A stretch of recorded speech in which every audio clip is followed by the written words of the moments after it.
Just a tip, when you hear the cue to breathe into your belly, just try to ignore it and think about more breathing with a 360 breath, so using your entire abdomen. And we want to get some lateral movement through the rib cage, because what muscle do you use when you breathe in? It's your diaphragm. Where is your diaphragm? It's attached to your lower ribs.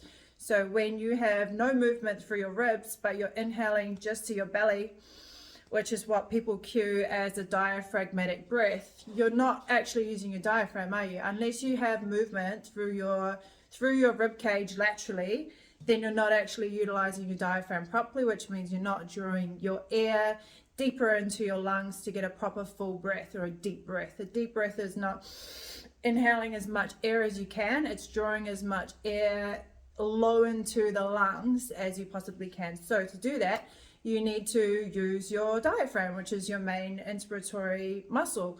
So when you breathe in, you want to feel movement through your rib cage, and yes, you will feel your belly moving a little bit, and you should feel a little bit of movement through your back and also through your sides and down on your pelvic floor, which means you're getting a full breath. But it doesn't mean that you need to inhale as much air as you possibly can, like a balloon, but you need to be using your rib cage, because that's where your diaphragm lies. And if you are not using your ribs to breathe, then you are not doing a diaphragmatic breath.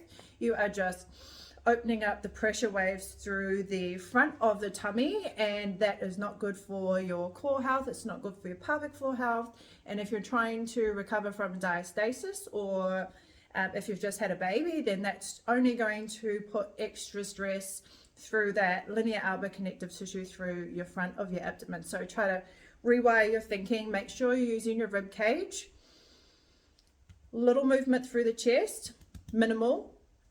Ribs, belly, back, sides, pelvic floor. And then as you exhale, the reverse, so everything should fall back more towards the midline.